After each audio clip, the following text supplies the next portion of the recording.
Kita akan mencoba mengulas beberapa persoalan yang Desinfektan. terjadi terkait dengan pelaksanaan. Nah, melihat semua itu, jadi aparat yang mengikuti rapat itu Kalau kami akhirnya ke sana, jam kita akan nyetop keadaan seperti itu. Kalau misalnya ada festival, Itu kami hindari, kan? festival. Setelah itu, ini pikiran pada saat melihat mengecilkan Hasilan kebijakan publik itu harus di backup dengan apa yang namanya undang-undang.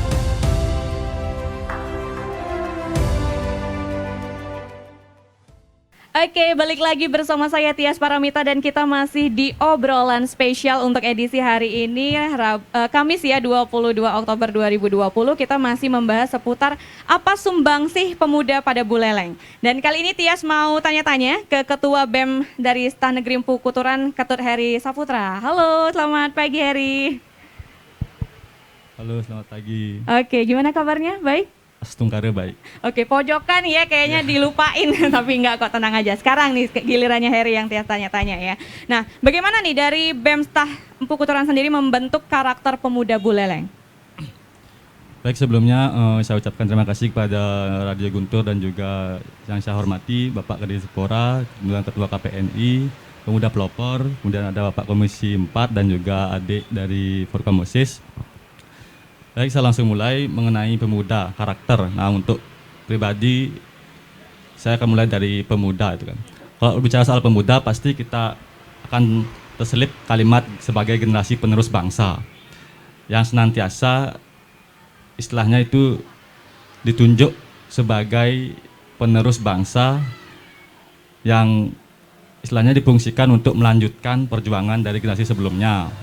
Nah, kemudian untuk saya akan langsung nyambung ke visi kami di BEM ya. Karena ini bicara BEM, jadi visi kami di sini menjadikan Badan Eksekutif Mahasiswa Staf Empu Kuturan Singaraja sebagai penggerak terwujudnya mahasiswa yang berintegritas, berkompeten dan proaktif terhadap isu-isu di masyarakat baik regional maupun nasional. Jadi di sini pemuda itu sangat penting karena apabila pemuda tidak peka terhadap isu-isu regional dan nasional, maka akan timbul masalah di masyarakat karena menurut yang ini pemuda sebagai agen dari masyarakat, kan? Jadi di sini kami bertugas sebagai penyalur aspirasi untuk yang di BEM. Jadi yang di sini merangkum dan menjalankan aspirasi dari mahasiswa.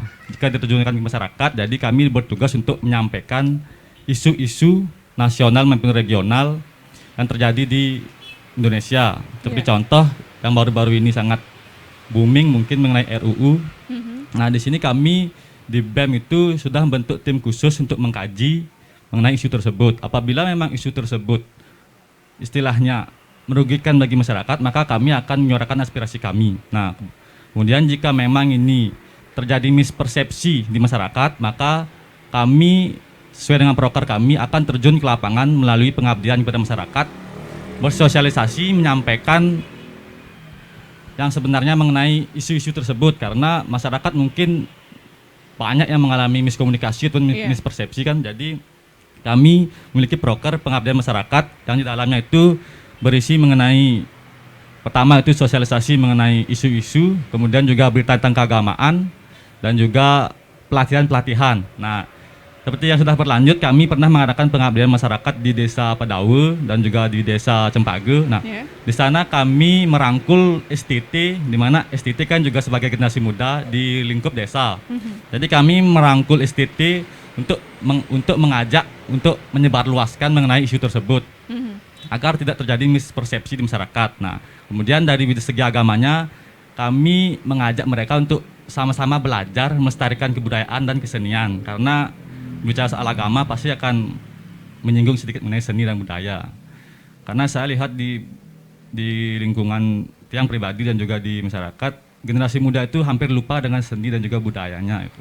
Terus saya memiliki misi di BEM itu ingin memajukan ataupun meningkatkan gitu dengan cara kami melaksanakan pelatihan seperti pelatihan Sarati Banten, di mana juga kampus kami kan terkenal dengan agamanya. Jadi dengan label agama tersebut kami memanfaatkan BEM ini sebagai penyalur untuk meningkatkan istilahnya kemauan generasi muda untuk belajar melestarikan kebudayaan. Di sana kami mengajarkan dari yang paling simpel itu pembuatan canang seperti itu untuk estetik, kemudian beralih lagi untuk lebih dewasa mungkin kami akan mengajak atau bekerjasama dengan dosen kami yang memang menekuni di bidang tersebut untuk menyampaikan makna dari Banten, karena kan seperti di kerangka dasar agama Hindu kan ada tatwa, susila, dan upakara. Jadi bisa membuat tahu tatuannya dan juga tahu etikanya membuat. Jadi itulah yang kami laksanakan selama ini. Kemudian dari bidang seni kami juga melaksanakan pelatihan seperti pelatihan tabuh, tari, dan juga teater. Nah, di sana kami ingin budaya Bali, asli Bali ini tidak redup gitu. Karena kan sekarang sudah banyak saya lihat mungkin di pura-pura ataupun di merajan-merajan itu sekegong itu sudah kalah dengan sekegong Jepang atau tip. Dan saya ingin kan kalau bisa agar seni tabuh ini tetap berjalan. Maka daripada itu kami memiliki program jika ada masyarakat luar yang ingin menggunakan jasa kami. Kebetulan kami juga bekerja sama dengan UKM, yaitu unit kegiatan mahasiswa, ingin menggunakan jasa kami siap membantu tanpa biaya sepeser pun dan bisa langsung ke kampus untuk meminta kami untuk setelahnya menyukseskan acara feodalan gitu. Selain itu dari segi edukasi kami juga mengirim mahasiswa untuk melaksanakan Dharma Wacana yang dimana kami juga menyelipkan sedikit mengenai waktu ini kami menyelipkan tentang protokol kesehatan. Selain tentang berita keagamaan, kami juga menyelipkan mengenai isu-isu yang sedang marak saat ini agar masyarakat juga tidak memiliki banyak persepsi kan yang ini salah yang itu benar. Jadi kami berusaha untuk meluruskan gitu.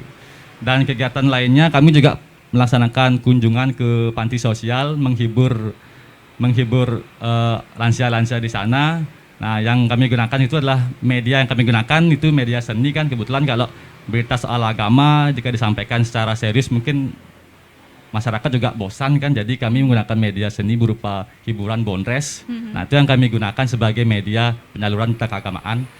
Selain menarik, banyak juga terselip ilmu-ilmu agama di sana. Jadi kami kerjasama dengan UKM Teater untuk meminta mahasiswa untuk bergerak ikut berpartisipasi. Jadi semua kegiatan kami itu memang murni dari mahasiswa dan juga ada sedikit kolaborasi dengan dosen ataupun dengan pihak lain. Nah, kemudian dari BEM, selain di BEM Stah, kebetulan juga baru-baru ini kami sudah membentuk yang namanya Aliansi BEM Se-Bali Utara. Dan waktu ini juga kami mengadakan rapat kerja besar dengan BEM Bali Selatan dan terus kami menyimpulkan bahwa kami tergabung menjadi satu yaitu BEM Bali Dwipa. Tuh, nah kebetulan untuk di Bali Selatan itu ada UNUD dan di Bali Utara itu ada Undiksa sebagai koordinatornya. Nah, kegiatannya waktu ini kami laksanakan tapi tertunda karena COVID. Itu rencana kami ingin melaksanakan kajian khusus mengenai ini lah, Omnibus Law itu. Tapi karena kendala dan juga ada sedikit masalah jadi kami menundanya gitu. Oke, baik. Nah, lalu dari pandangan BEM Stah sendiri terhadap potensi pemuda yang ada di Buleleng. Tadi kan sudah disebutkan bahwa sosialisasi yang dilakukan itu ditekankan pada seni dan budaya. Nah, lalu dari BEM Stah sendiri melihat potensi pemuda di Buleleng bagaimana? Kalau dari potensi saya juga melihat sangat luar biasa, namun masih banyak juga istilahnya kurangnya publikasi mungkin seperti itu ya. Publikasi yang sangat kurang di mana banyak generasi yang istilahnya kreatif, inovatif, namun sedikit publikasi mungkin kalah dengan hal-hal yang lain gitu. Karena saya lihat juga banyak teman-teman saya di BEM-BEM lain juga banyak memiliki ide-ide, namun cara mereka itu kadang-kadang juga salah kan, mungkin kurang publikasi ataupun kurang koordinasi, jadi gimana ya, susah berjalan lah seperti itu. Oke, nah lalu sebagai organisasi mahasiswa, apa yang bisa disumbangkan nih dari BEM Stah sendiri kepada Buleleng? Untuk organisasi mahasiswa, nah, yang kami sumbangkan mungkin tidak jauh dari edukasi ya, karena kami juga sebelum kami turun ke lapangan atau turun ke masyarakat kami juga mempelajari. Jadi kami menyalurkan apa yang kami tahu dari hasil kami belajar di kampus ataupun di luar ke masyarakat, di mana kan masyarakat juga istilahnya masih gimana ya, awam lah mengenai hal-hal atau isu-isu gitu. Makanya kami turun dan menyumbangkan ide ataupun hasil dari kajian kami ke masyarakat sehingga tidak ada miskomunikasi ataupun mispersepsi lah dari masyarakat. Oke, nah lalu bagaimana nih komentar Heri sendiri terhadap jargon yang tadi juga sempat disinggung oleh Pak Parme? Jangan tanyakan apa yang negara berikan padamu, tapi tanyakan apa yang bisa kamu berikan untuk negara. Itu saya sangat setuju, tapi jika dilihat di lapangan juga banyak yang hanya menuntut tapi tidak ingin memberi itu kan. Iya. Banyak generasi muda yang istilahnya, ya ini yang negatif mungkin ya, yang istilahnya mereka itu berkuar-kuar katanya pemerintah kurang ini, kurang itu, tapi mereka tidak pernah ingin memberikan apa yang mereka berikan itu. Contoh mereka bilang bahwa kebijakan ini salah, tapi mereka tidak mau untuk gabung di forum yang kami buat, kemudian langsung berdiskusi dengan pemerintah. Mereka hanya istilahnya berkomentar tanpa ada kajian apa-apa gitu. Oke, nah tadi kan juga sempat disinggung mengenai dari BEMSTAH sendiri itu akan memberikan sosialisasi terkait isu-isu terkini agar masyarakat tidak mispersepsi gitu ya atau miskomunikasi. Nah bagaimana caranya? Karena kan terkadang masyarakat apalagi pemuda itu memiliki ego yang berbeda-beda dan pendapat yang berbeda-beda. Bagaimana agar mau menyamakan persepsi dari para pemuda itu sendiri? Mungkin caranya sama seperti yang pertama saya katakan itu mengenai pengabdian kan. Mungkin kami menggunakan jalur-jalur yang istilahnya itu mengasihkan lah untuk mengajak. Karena kan untuk masalah mengajak itu hal yang paling sulit bagi kami di pemuda. Karena seorang inisiator tuh ilmu yang paling dibutuhkan itu adalah ilmu mengajak kan atau merangkul. Jadi kami akan gunakan sistem merangkul yang bisa membuat mereka senang juga. Mungkin bahasa kami di sana akan seperti mengikuti apa yang mereka inginkan, tapi terselip ajakan ataupun sosialisasi yang ingin kami sampaikan seperti itu. Oke, baik. Terima kasih Heri ya, selaku dari Ketua BEMSTAH Negeri Empu Kuturan Singaraja. Berikutnya Tias mau ke Ketua Komisi 4 DPRD Bali, Bapak Putu Mangku Mertayasa SHMH. Halo, selamat pagi Pak Mangku. Iya, pagi Dik. Ya. Oke, gimana, sehat Pak ya? Oke, tadi sudah mendengarkan pemaparan nih dari para pemuda dan juga ada senior pemuda ya yang menyinggung tentang bagaimana potensi pemuda di Buleleng khususnya. Nah, kalau menurut Bapak sendiri, bagaimana nih potensi daripada pemuda di Bali, Pak? Baik, Tias. Terima kasih. Om Swastiastu. Om Swastiastu. Selamat pagi menjelang siang, pemirsa Radio Guntur dimanapun Anda berada. Kebetulan juga ada senior saya, Pak Made Astike, Kadis Dikpora, ya. Kemudian ada Pak Barme, KNPI, dan juga ada adik-adik saya, ada Pak Made Oplas ya, Made Oplas dengan plastiknya. Ya, kemudian ada Agus ya, Ketua Borom OSIS, dan juga ada DRI ya, di Ketua BEM. Yang pertama, saya sangat mengapresiasi kepada Pak Kadis ya, yang telah menyelenggarakan acara ini bekerjasama dengan Guntur sebagai media kita untuk berinteraksi ya. Sehingga apa yang tadi dikatakan oleh DRI bahwa bagaimana kita membangun kalau kita tidak ikut di dalamnya. Nggak bisa dong kita hanya ngomong di belakang tetapi hanya bisa memberikan sebuah catatan tapi tidak ikut pernah dalam mengerjakan apa yang harusnya dikerjakan. Yang kedua, saya sangat sepakat bahwa filosofi Bung Karno menjadi roh pertemuan hari kita hari ini. Ya nggak? Dari awal Tias, dari pembukaan sampai kemudian Pak Ketua KNPI juga mengutip apa yang disampaikan oleh Pak John F. Kennedy ya, terhadap bagaimana rasa berbangsa kemudian dan bernegara ya. Kemudian apa yang mampu dilakukan. Itu menjadi catatan. Oleh karena itu ketika Bung Karno juga menyatakan bahwa beri kami 10 pemuda. Ayo kita lihat implementasinya sekarang. Ya, kenapa Bung Karno minta 10 pemuda untuk menggoncang dunia? Satu ya, pada saat itu ketika beliau menjadi pemuda ya, dia menyatakan bahwa ketika beliau memerdekakan negara kita dengan menggali poin-poin Pancasila sebagai dasar, negara kita sebagai dasar untuk memerdekakan negara Republik Indonesia, beliau juga termasuk kategori pemuda pada saat itu. Begitu negara Indonesia dimerdekakan, goncanglah dunia. Yang kedua dari sisi olahraga, ya, tadi Pak Kadis juga sudah menyampaikan, Buleleng mampu menggoncangkan dunia. Lewat apa? Lewat medali emas yang direbut oleh salah satu atlet karateka ya Pak Kadis ya. Saya baca di Google Kadek Renia. Kemudian sekarang ada Sophia kembali. Ya enggak? Kemudian kalau kita bicara Indonesia ada Rio Febrianto ya. Salah satu pembalap. Yang sama sekali dulu Indonesia nggak pernah dipandang. Tiba-tiba muncul seorang anak Indonesia ya kan, yang mampu berkompetisi di balapan tingkat paling gengsi di dunia. Nah, inilah yang dimaksud oleh Bung Karno. Oleh karena itu kepada adik-adikku sekalian, Ketua BEM dan juga semua pemuda di Kabupaten Buleleng, harapan saya yang pertama harus dijaga adalah potensi. Saya sepakat. Potensi yang didasari dengan karakter yang memadai. Kenapa potensi? ya nggak? Potensi inilah sumber yang memang bisa kita nanti kelola. Ya kalau ngomongin entrepreneurship mungkin Pak Ketua KNPI jagonya, ya nggak? Apalagi Bupati kita, ya Pak Agus Suranyana itu entrepreneur betul, ya nggak? Mampu mengelola kadang-kadang yang tidak branded sehingga menjadi booming. Itu kemampuan salah satu Bupati kita, ya nggak? Nah kemudian karakter. Tadi Bapak-bapak dan juga teman-teman kita, adik-adik kita udah lebih banyak kepada akademiknya. Nah kebetulan saya selaku pelaku olahraga tadi juga disampaikan oleh Pak Kades, kebetulan saya bersama Mr. Wirat Maje ada di KONI Buleleng ya. Khususnya saya di Ketua PBVSI ya, Persatuan Bola Voli Seluruh Indonesia ya. Tanggal 5 Juli yang lalu baru saya dipilih. Kemudian dilantik ya pada saat ini oleh Pak bersama-sama dengan Pak Kadis ya. Olahraga merupakan salah satu media pencetak karakter pemuda. Kenapa? Karena sportivitas menjadi sebuah catatan, sportivitas menjadi sebuah dasar. Bagaimana kemudian seorang atlet ini mampu berkompetisi. Ya enggak? Dulu ada ikon MKS di Buleleng, menang kalah sehat. Ini satu bentuk, satu wujud bahwa bagaimana sportivitas itu akan mampu membentuk karakter pemuda kita di Buleleng. Ya enggak? Kita mulai dari pendidikan usia dini, karena pembentuk karakter ini nggak bisa ujuk-ujuk langsung balik telapak tangan, nggak bisa. Maka kami di Buleleng, khususnya di PBBSI, ya, seizin dengan Pak Kadis, ya, karena itulah domain beliau, ya, kami membentuk Akademi Buleleng Volleyball, yang mana di dalamnya dimulai dari anak-anak SD, SMP sampai SMA. Kenapa? Kembali karakteristik yang kita tekankan. Di samping sport science-nya juga ada pendidikan mental dan karakter yang kita sisipkan di dalamnya. Dasarnya apa? Disiplin. Bagaimana kami memberikan sebuah punishment atau hukuman kepada atlet-atlet kami yang terlambat. Tapi bukan punishment yang berlebihan. Tentunya dengan punishment yang bersifat mendidik. Ya. Nah kembali kepada tadi sedikit saya flashback.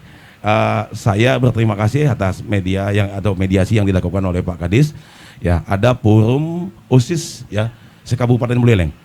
Karena kalau ngomongin domain SMA SMK itu kan ada di provinsi. Tapi saya berterima kasih sekali dengan Pak Kadis dan juga Pak Bupati Buleleng yang sudah memberikan memfasilitasi dan memberikan ruang kepada anak-anak kita. Dan ini menjadi catatan Dek Agus ya. Ya catatan buat saya selaku Komisi 4 yang bidang masalah pendidikan, pemuda dan olahraga untuk akan dijadikan semacam sampel nanti untuk di kabupaten-kabupaten lain sehingga interaksi dan juga komunikasi ya antar pemuda khususnya di organisasi siswa intersekolah ini betul-betul terjalin dengan baik. Kenapa? Sedikit kita kaitkan dengan apa yang tadi disampaikan oleh adik kita, Dek Eri. Tadi di awal waktu saya duduk saya tanya dari mana Dek? Dari BEM. Ya. Pertanyaan yang saya yang kedua, Dek apa ikut demo pada saat ini? Beliau jawab, kalau ke Bali enggak Pak. Tapi kalau ke sini kami sampaikan aspirasi dengan damai. Itulah yang kita harapkan. Jangan sampai nanti ada siswa atau mahasiswa yang ikut demo. Ketika ditanya, Dek you demo ya? Demo apa? Nggak tahu Pak. Ini gila betul. Ini menjadi sebuah pukulan ya, yang menjadi sebuah gambaran ya bahwa degradasi mental itu terjadi. Ketika pemuda terdegradasi mentalnya, selesai juga lah sebuah negara. Kenapa? Karena pemuda adalah tulang punggung negara.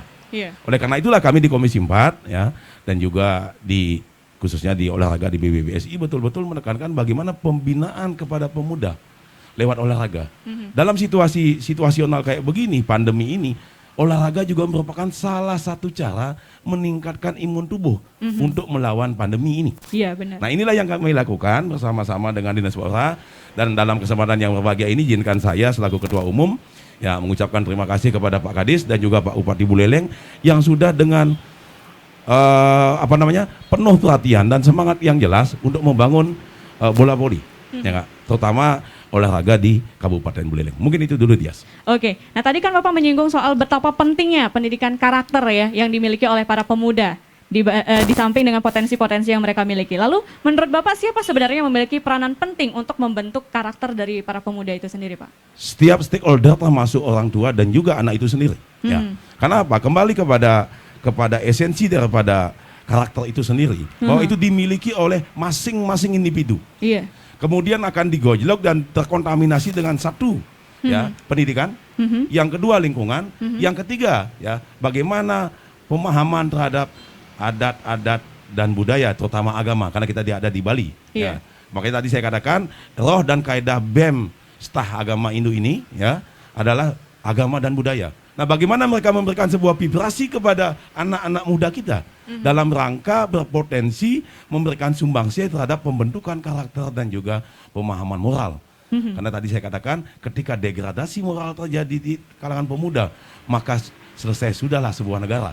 Karena kan tidak akan terjadi sebuah estafet kepemimpinan yang diharapkan dalam situasi yang membanggakan. Demikian, Tias. Oke, nah tidak dipungkiri perkembangan zaman dan teknologi yang terjadi saat ini begitu canggih gitu ya Pak ya. Dan ada pro kontra, ada dampak negatif, dampak positif dan juga dampak negatif yang ditimbulkan atas perkembangan ini. Nah lalu menurut Bapak apa ya nih yang mesti dilakukan oleh pemerintah Kabupaten Buleleng, khususnya Disdikpora Buleleng untuk menyikapi fenomena pergaulan pemuda yang negatif di masa kini? Edukasi merupakan salah satu cara yang paling efektif. Ya, kita tidak bisa lepas daripada globalisasi, Tias. Iya, ya, benar. Itu adalah bagian yang tidak terpisahkan daripada kehidupan kita. Makanya ada dua pilar yang kita bisa pakai. Yang pertama adalah pendidikan moral. Yang kedua adalah agama. Iya. Yang kemudian didasari dengan diawali oleh pendidikan karakter itu sendiri. Bagaimana kita mengajarkan anak kita untuk berdisiplin? Ya enggak, jam 6:30 harus bangun dan lain sebagainya. Ini adalah bagian yang paling mudah yang diterapkan atau diimplementasikan dalam kerangka untuk membentuk sebuah karakter yang betul-betul diharapkan. Kemudian baru masuk kepada edukasi, baik itu pembelajaran akademik maupun yang bersifat budaya, agama dan adat istiadat. Karena kita di Bali tiga hal ini tidak bisa lepas.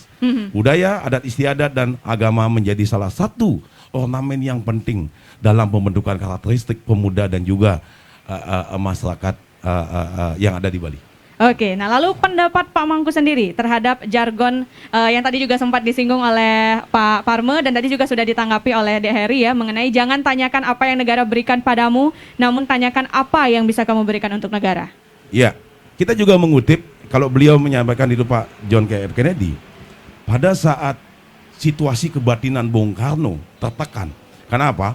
Jam 12 malam beliau belum bisa menyatakan konsep Pancasila sebagai dasar itu final. Iya. Jam 2 pagi beliau buka Bhagavad Gita. Ya enggak? Yang kalau tidak salah saya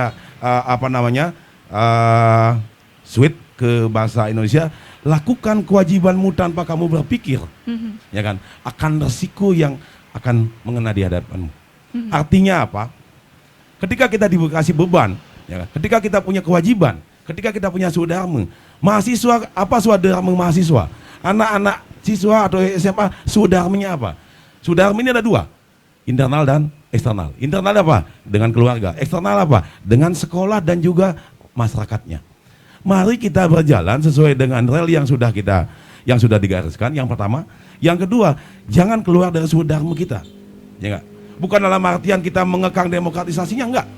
Tetapi sadarilah sampai sejauh mana swadharma dan juga kewajiban yang Anda miliki. Sehingga Tadi Pak Ketua KNPI menyampaikan apa yang mampu kamu lakukan. Ketika semua orang memegang pakemnya sama dengan kami, eksekutif mengajukan anggaran, kemudian legislatif membahas dan kemudian memutuskan anggaran tersebut, kemudian nantinya eksekutif mengeksekusi. Nah, pakem-pakem inilah yang harus menjadi sebuah panutan dan pedoman kita bersama, sehingga kembali kepada kaidah negara kita, hukum swadharma adalah panglima kita bersama. Demikian deh. Oke, nah tadi narasumber kita yang lainnya juga sudah setuju bahwa potensi pemuda di Buleleng itu sangat besar gitu ya Pak ya. Nah menurut Bapak apakah potensi pemuda di Buleleng ini masih harus terus digali? Kalau dari sisi potensi kita tadi klasifikasi ada dua, ya akademik dan non akademik. Ya kan? Kalau di akademik ya, saya sudah baca, saya juga dengar dari zamannya Pak Suyase, ya sekarang jadi kepala dinas, banyak anak-anak kita ya berkompetisi di tingkat olimpiade ya dari sisi sains ya, akademik banyak yang dapat emas. Kemudian kalau non akademik tadi salah satunya ya di olahraga ya. Oleh karena itu menjadi tantangan kita bersama ya nggak, baik saya kemudian dengan Pak Asdike dan juga Ketua KNPI dan semua stakeholder yang ada di Buleleng. Bagaimana kita menggali, menjaga dan meningkatkan. Ada tiga hal, menggali, kemudian menjaga dan meningkatkan. Inilah tantangan kita bersama sehingga nanti keberlangsungan Kabupaten Buleleng, Bali dan Indonesia, ya kan? Jangan sampai esensi Sumpah Pemuda hanya menjadi sebuah catatan, ya enggak, bertanah air, berbangsa dan berbahasa.